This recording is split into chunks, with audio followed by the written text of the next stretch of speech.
And before we get into line 1, just to give you additional information on Ezrahite, it's considered a family name, and so it's also belonging to Ezrak. And Mahalath means sickness, and it's a musical term, and Leonoth for answering and singing. So apparently, according to Easton's Bible Dictionary, it is to be sung in sickness. So this is a song that was written for people who were in affliction or who were in sickness. Okay, and I think that's it. And also, this is an individual lamenting song where Heman is crying out for God to deliver. And so let's go ahead and begin in line 1. O Lord God of my salvation, I have cried out day and night before you. Let my prayer come before you. Incline your ear to my cry.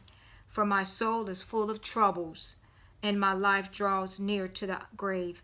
I am counted with those who go down to the pit. I am like a man who has no strength, adrift among the dead, like the slain who lie in the grave, whom you remember no more, and who are cut off from your hand. All right, so now looking into going back to line 1 to elaborate. Okay, so he's saying, "Oh Lord, God of my salvation." He knows God is the one who's going to save him, and so he acknowledging God on who God is. I have cried out day and night before you. All right, and so in that right there sends us to Psalm 27:9.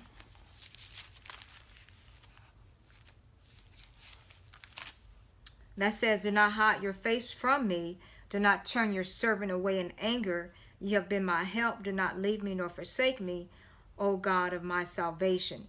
And so it's the same thing as where David was crying out to God for God's help.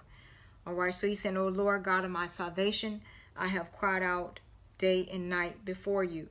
2, let my prayer come before you.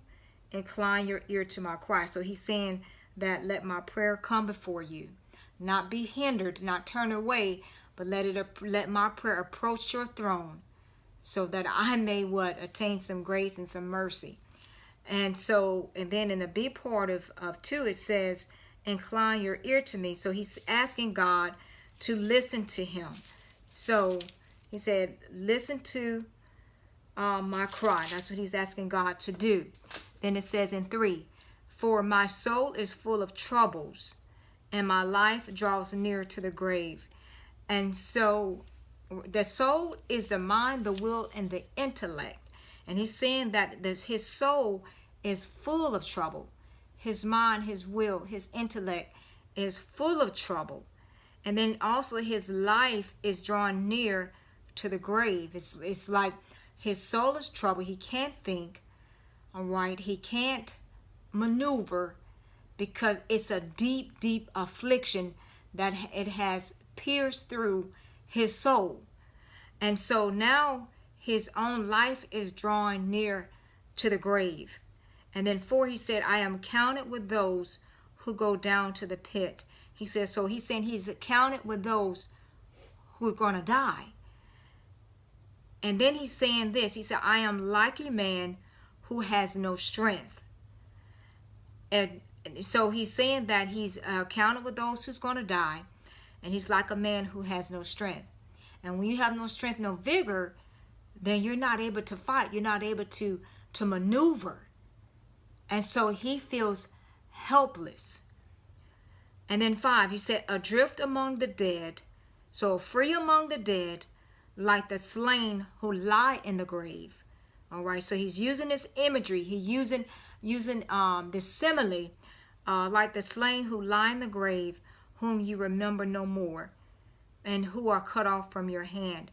And so that just like the ones, remember what Jesus had said when they were walking and somebody wanted to go and bury a loved one or something. He said, "Follow me and let the dead bury their dead." All right. Now, apparently that person, for Jesus to say that person's soul probably was lost for him to say that. Okay, because remember, when Jesus considered somebody who has died in him, he considered them as being asleep. And so here, this, here Heman is saying that he's not feeling like he's with those who are asleep. He feels like the ones who are what? Who are dead. And so, and then so we're going to move into our next stanza starting at line 6 in the next segment.